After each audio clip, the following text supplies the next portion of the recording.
This week on the I Love Funny Women podcast. What drove me to realize that I was definitely not straight was Mariska Hargitay and Law & Order SVU. I got pregnant the second time I had sex. So that was great. You know, like I came out as gay and then non-binary and queer and pansexual. So at this point, my family's just like exhausted. They're just like, oh my God, fine. I'll never forget the first pride that I came to. I took my kids.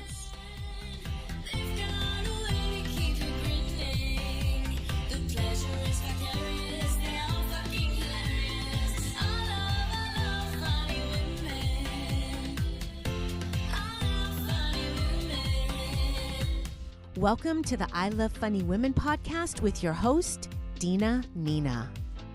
Welcome to another episode of the I Love Funny Women podcast. I'm Dina Nina Martinez. And I'm Lalita Dee. And it's our final episode of the 2021 Pride season. Let's face it, we're always pretty prideful around here. We are. How are you? What's been happening? I'm fine. It just, what's happening with my hair? It's just so humid. And so apart from that, I'm fine. Fortunately, as a queer person, I have access to a lot of hats. So I'm just wearing a hat. Perfect. I just put mine in a bun and call it a day. I'm like, who cares what it looks like? I don't care. How are you, Dina? I'm great. Last week I had a photo shoot and in Chicago and I felt so glamorous and fancy. It was amazing. I saw the pictures. You looked amazing, very glamorous. I was in Chicago as well. I did a show with Las Locas Comedy, and I was an honorary loca. I love it, and Janice said it was an amazing show. It was such a great show. Everybody was just fantastic. Of course, I said amazing. It was amazing. It was so amazing. Hey audience, we'd love to hear from you. Post a video on Instagram, tag @ILoveFunnyWomen with the hashtag HeyDina, and you could be on the podcast or on our YouTube. Yeah, and we'd really appreciate it if you could give us a 5-star review on Apple Podcasts. Your review helps us work the algorithm and helps us get more listens, so please do that. Thank you. I feel 5's not enough. How about 10? 5's all that's allowed. Just do several accounts and do 10 5-star reviews, which gives us a lot of, you'll help us. Hey, this is Door Girl Greg. Thank you for listening to the I Love Funny Women podcast. If you haven't by now, you should really go to the socials and check out I Love Funny Women on Facebook, Instagram, Twitter, and on YouTube, because really, what else are you going to do?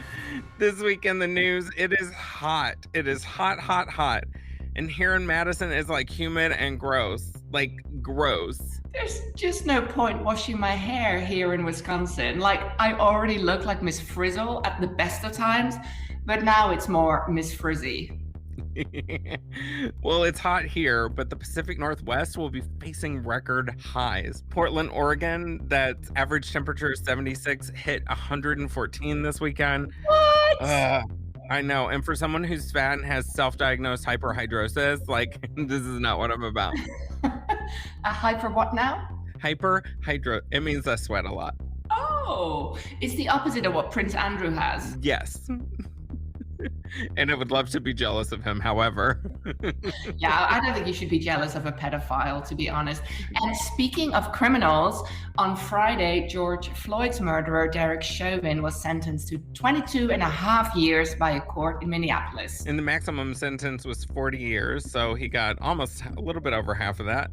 When Chauvin asked for a new trial, the judge shut him down faster than I shut down a creep on Tinder. So, however, just a few hundred miles south in Kenosha, Wisconsin, Jacob Blake, the black man who was paralyzed when he was shot in the back 7 times by white police officer Rustin Shesky, was not awarded any damages by the Kenosha Council in a 17-0 unanimous decision.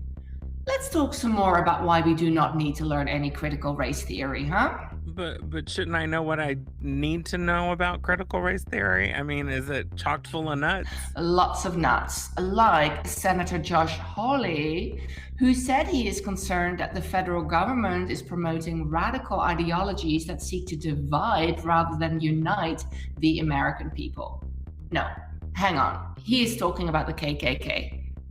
No. He is in Missouri, definitely talking about Biden. And the KKK.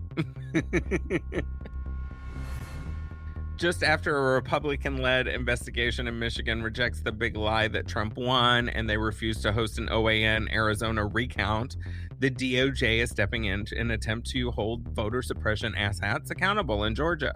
Attorney General Merrick Garland said the lawsuit filed is the first of many steps we're taking to ensure that all eligible voters can cast a vote, that all lawful votes are counted, and that every voter has access to accurate information. Isn't that like the very definition of democracy? It feels like this was done before, but what do I know? I wasn't born here, and like most politicians, I learned about US civics from bumper stickers. Like most Americans. And clearly, we don't have a democracy. We have a bumper stickocracy, is what I... Bumper stickocracy. I need that on a t-shirt. Or a bumper sticker. It's on the way. Well, it's official. Giuliani is no longer the country's worst lawyer. In fact, he's banned from lawyering altogether. What?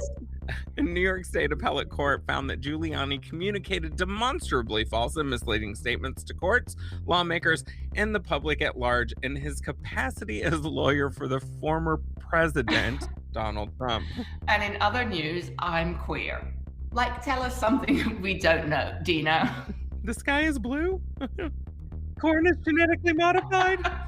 Well, yeah, exactly. Oh... Brittney Spears, what to say about her? I just feel so sorry for her. Dina, was she always a queer icon? Oh, yeah. The moment she put on a red catsuit and played in the gay bars, queers all over the world were like, yes, queen. Let's hope Pride Month is the month where she gets released from the prison she is held in by her family, and everyone can stop making puns about the song Toxic. No, really, please stop. Free Britney, bitch. Dina, I'm serious. Stop punning. What are you gonna do? Hit me, baby, one more time. Dina, stop it. Do not. Oops, do that again. I told you, I'm not that innocent. Dina, you're making me crazy. Yeah. Free Britney! And my inner thighs!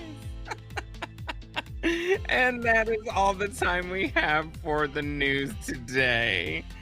Our sexologist Renee Hayden is still out on holiday, but don't fear, a new Sex with the Stars will be coming soon. Oh, I'd love to have sex with the stars. I mean, who wouldn't?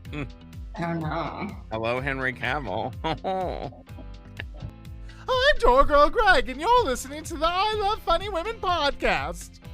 This week we have two amazing queer people who are doing badass things in the world. Yes, and I absolutely love the two of them. They are both doing a bulk of hosting for the upcoming Twin Cities Pride, which happens in Minneapolis on July 17th and 18th.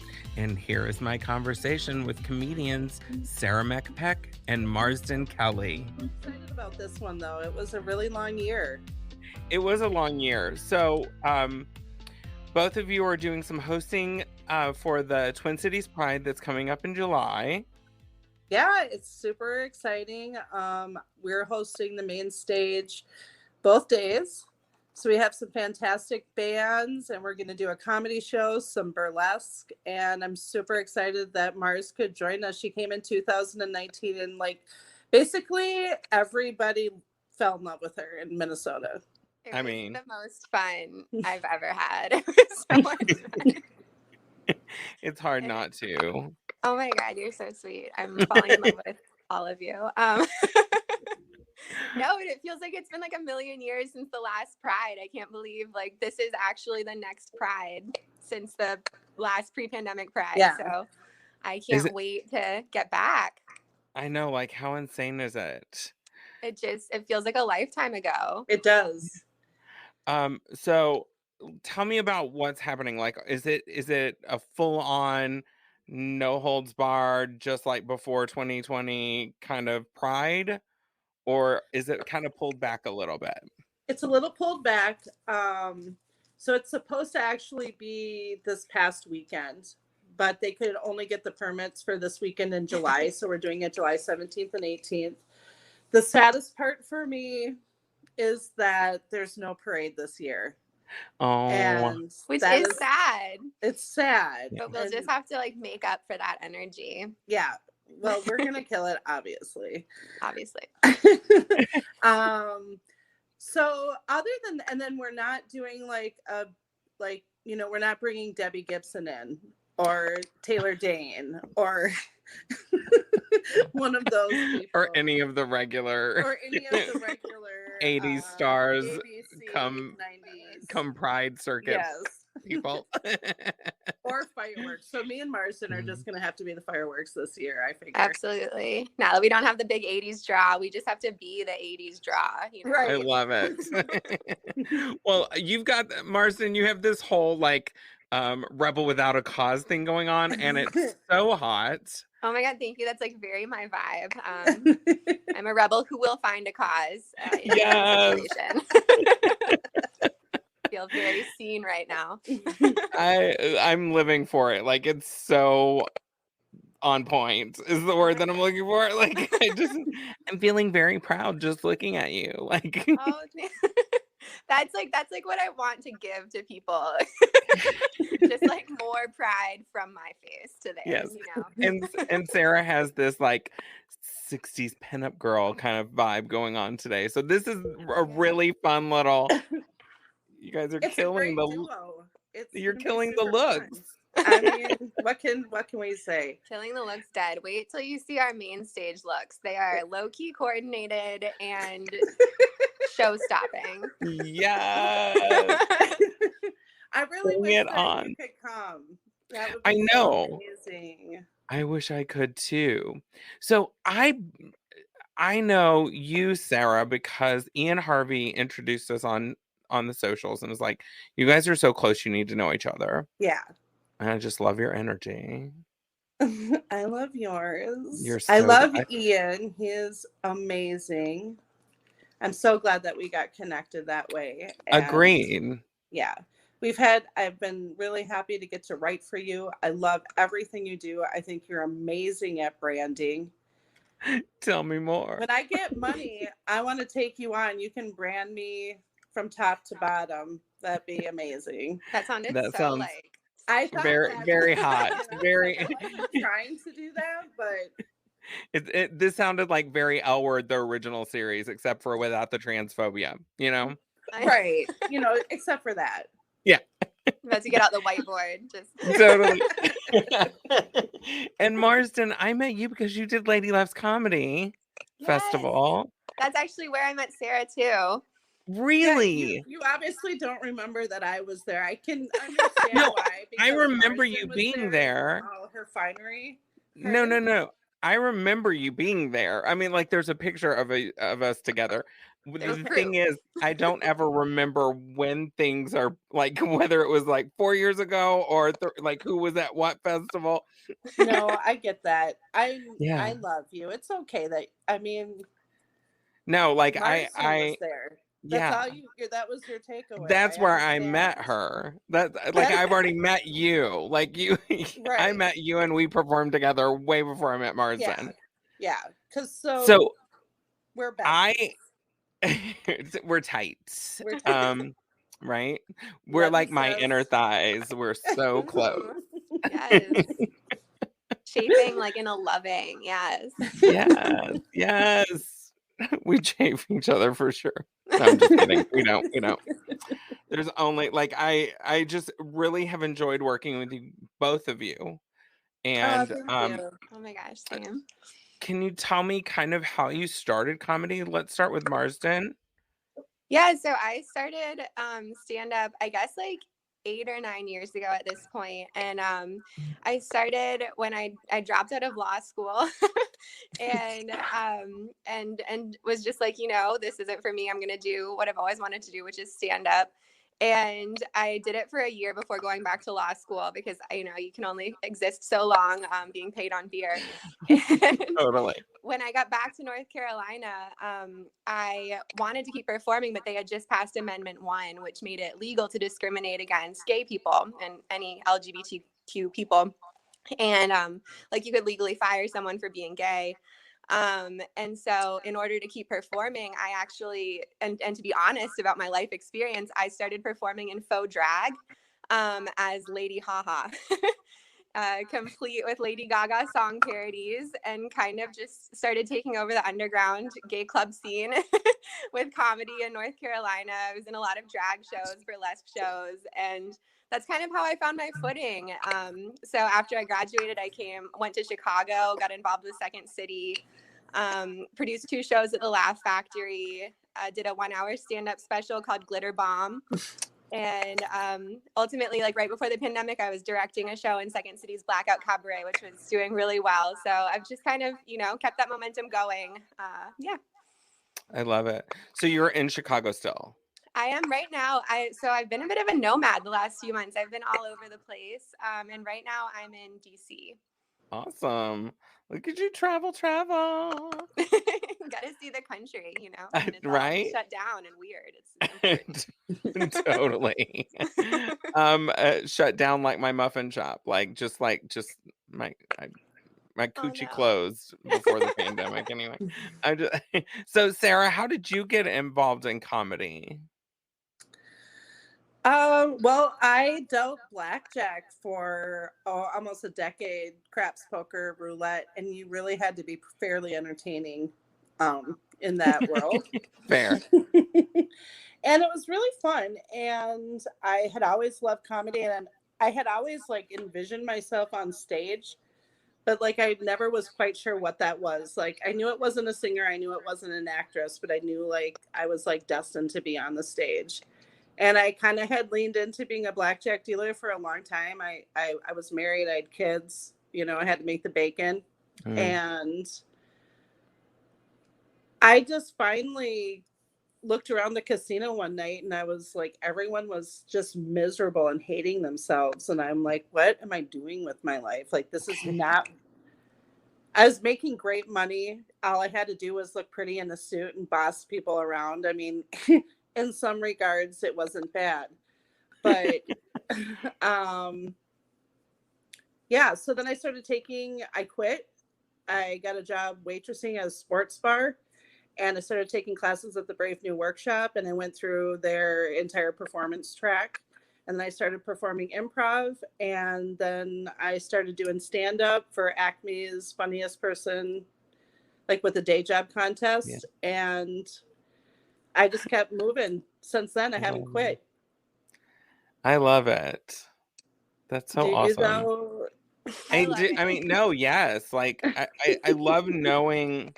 I think it's so fascinating how people get into comedy, because like I look at my trajectory, and I was, of course, waiting tables, and I was just showgirl, and then I transitioned, and I was like, I don't want to put on like tons of makeup and heels anymore. Like, what can I do?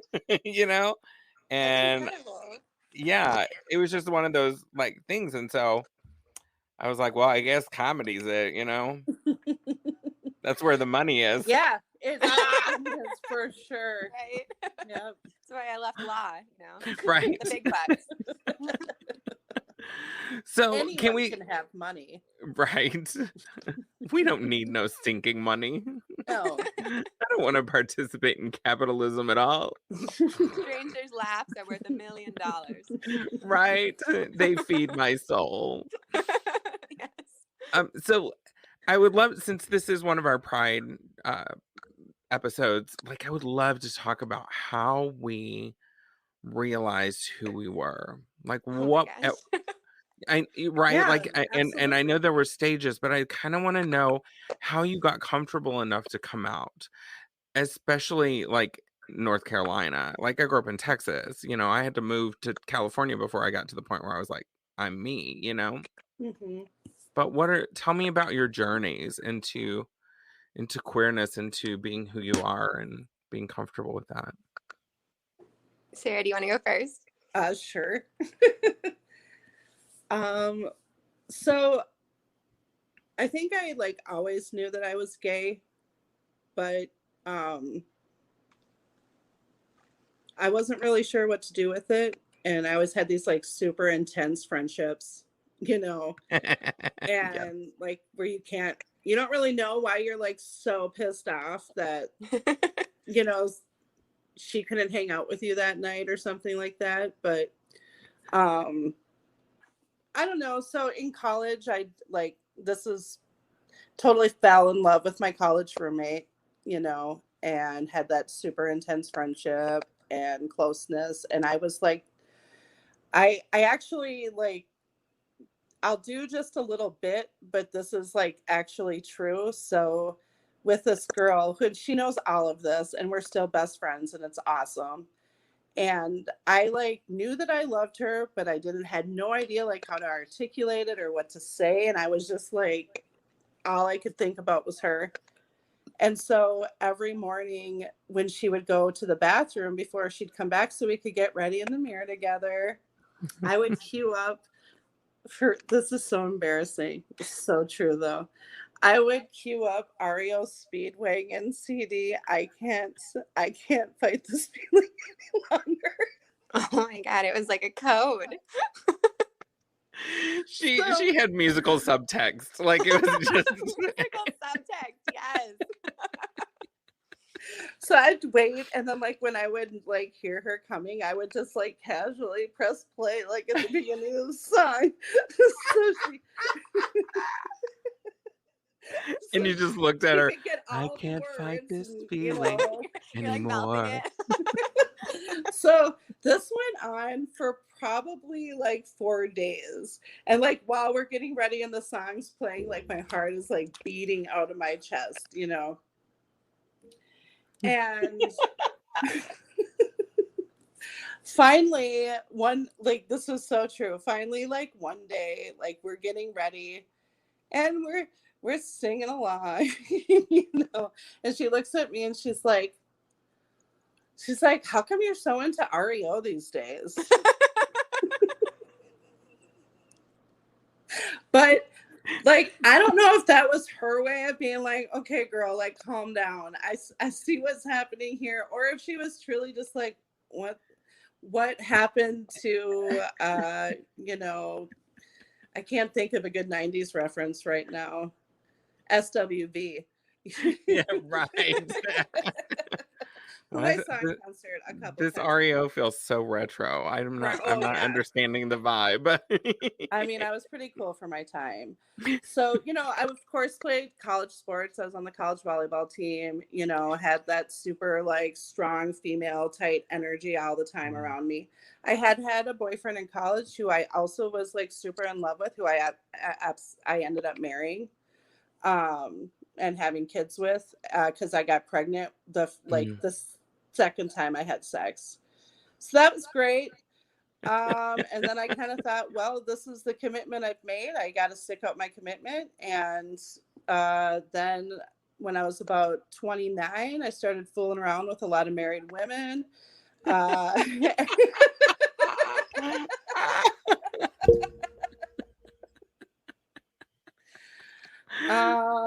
good.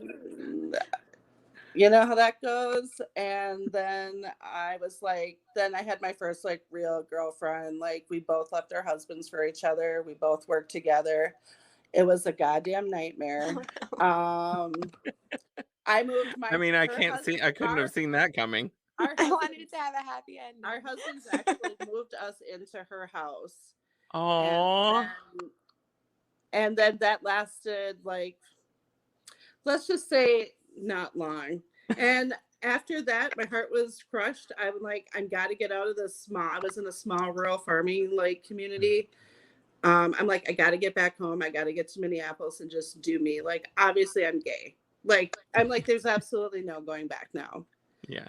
So I moved to Mystic Lake and moved to Mystic Lake. I moved to the cities, got a job at Mystic Lake as a blackjack dealer and just kept dating women. And it was great. It was a little bumpy start, but it really progressed finally after that. Good. Marsden, how about you? Oh my gosh. Well, like what a journey. I know, right? I felt high and low. I felt sad and I laughed, I cried. Just like true to the experience, right? Like I think it took me like a really long time. It felt like it took me a long time to figure out that I was gay, even though like in hindsight, like all of the red flags were very obvious, you know, like it was just so easy to write stuff off. Like, yeah, I like fall in love with my female friends. It's just this like weird quirky thing about me, you know, like, anyway, like let's make out before your boyfriend gets back, you know, like just like very straight girl shit, like just very, very normal hetero things.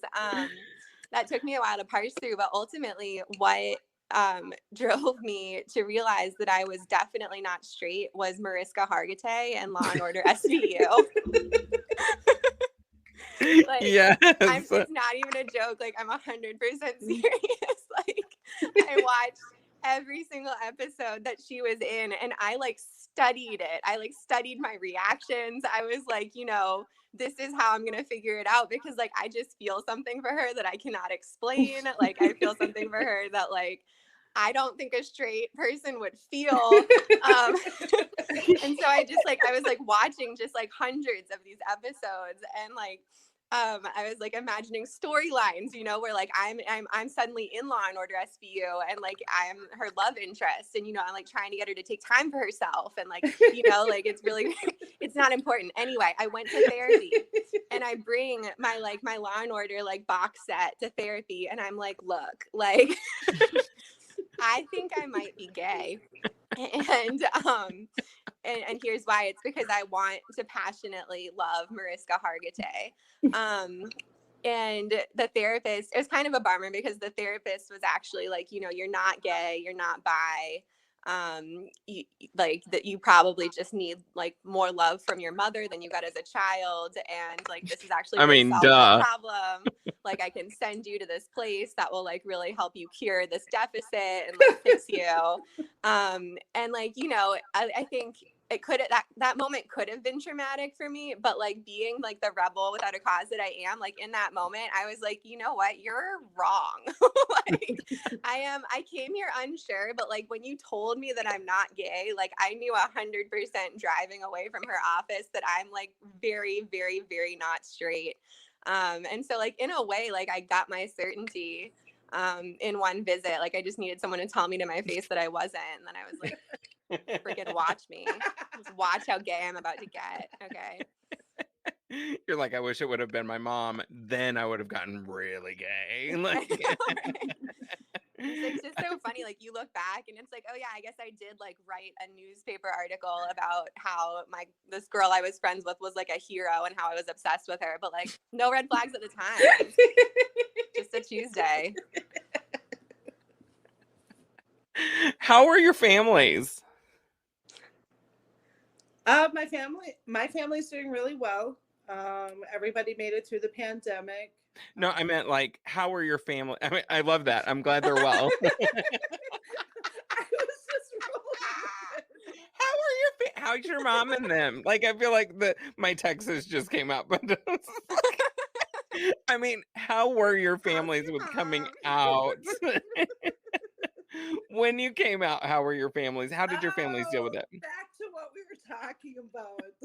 I got you. I was like, that would have been a really hard segue right then. Like, did you hear that I took a beat? I was like, Marsden, do you want to take this one?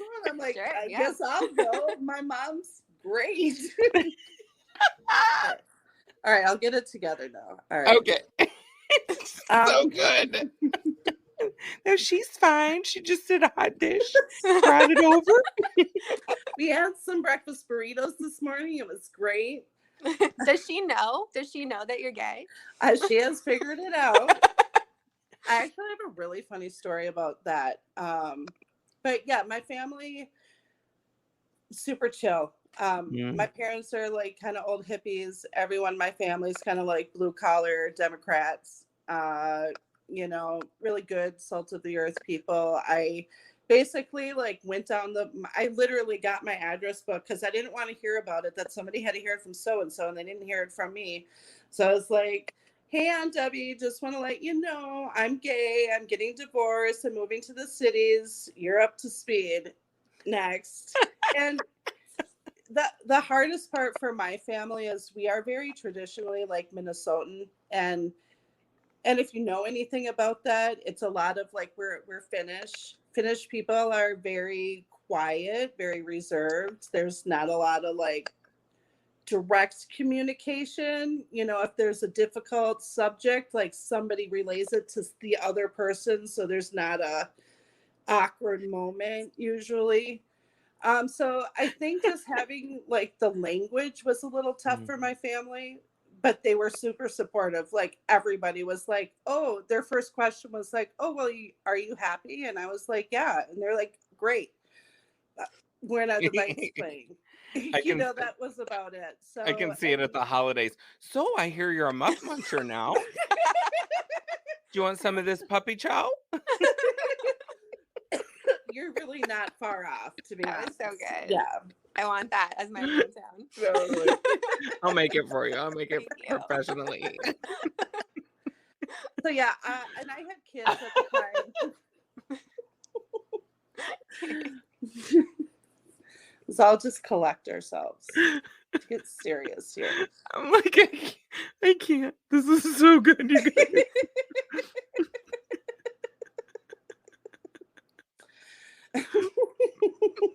And Marsden, go. Yeah, okay, let me rain on this parade with my harsh truth.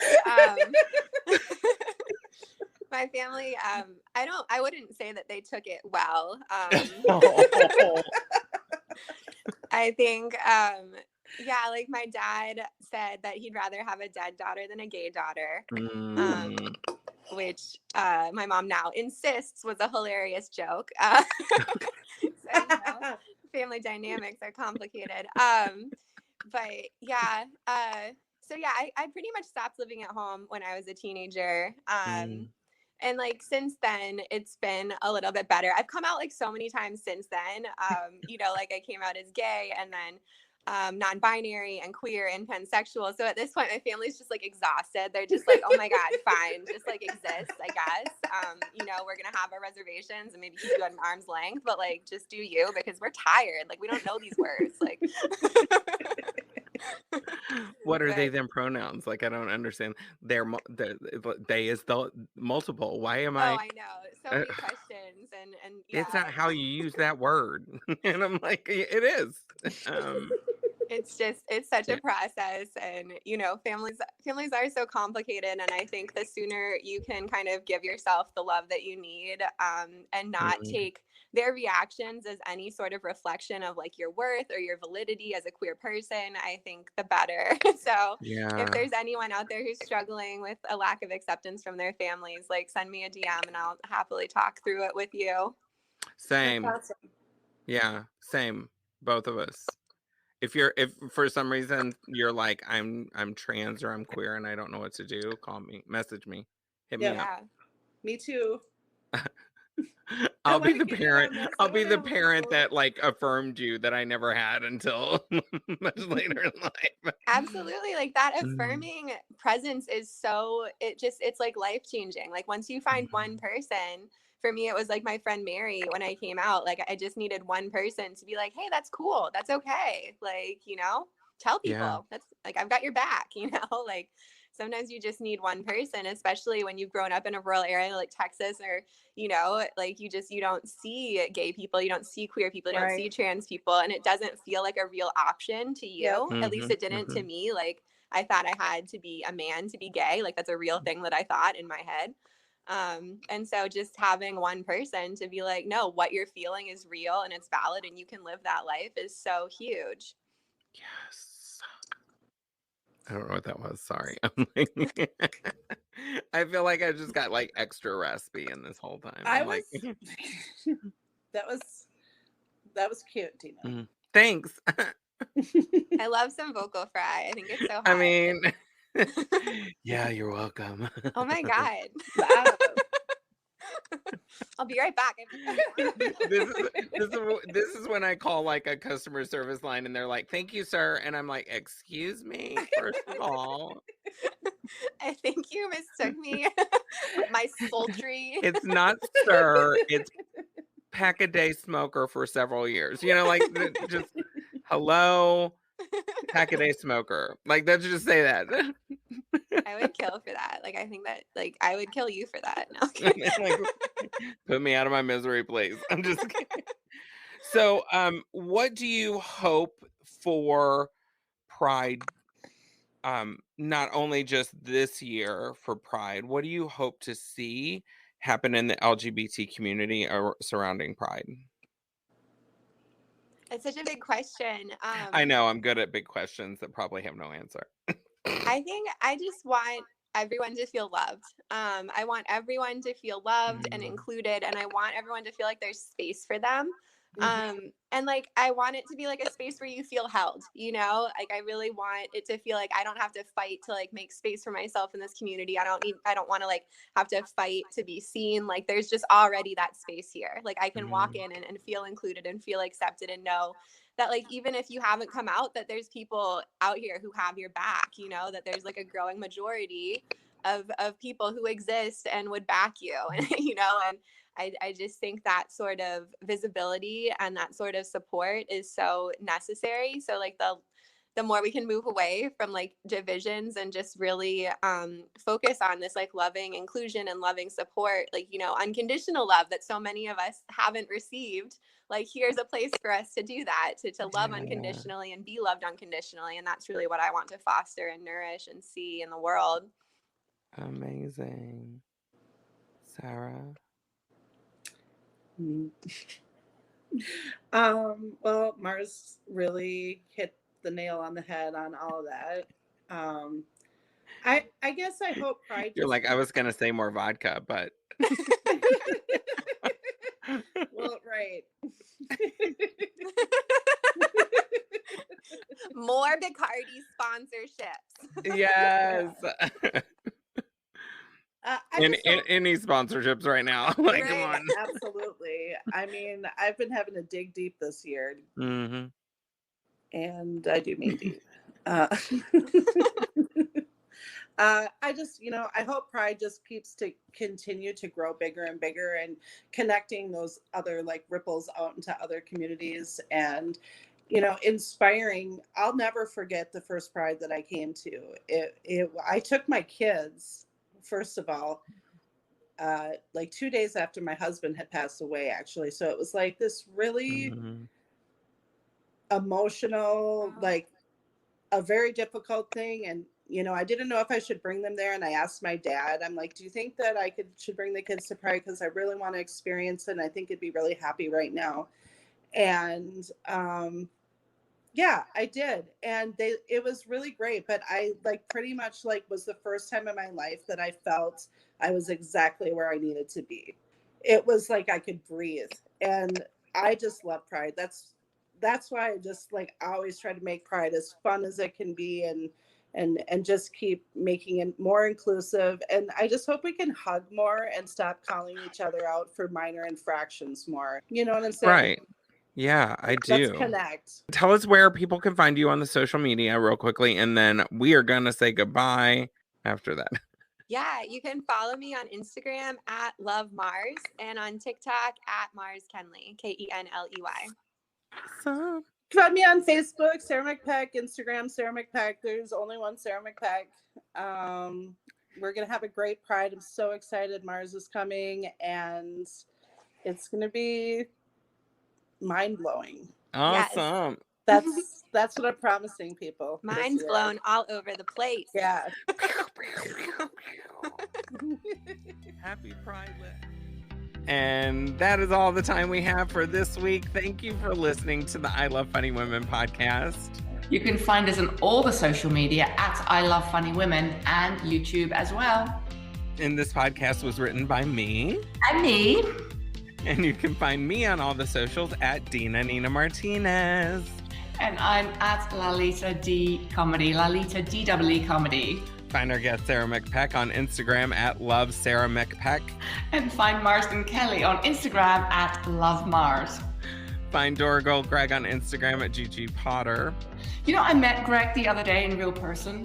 and I didn't recognize them. Like, it was like, ooh, I know them. They're famous. I know them from TV, but actually I knew them from Zoom. Fair. They're quite gorgeous in real life, I have to tell you. I love Greg. I know. Our announcer, Crysta Garner, can be found on Instagram at Crysta with a Y, Crysta Garner. And this is an Artemis Glow Studio production. In association with Crossover Media and AMG. Have a great week. week.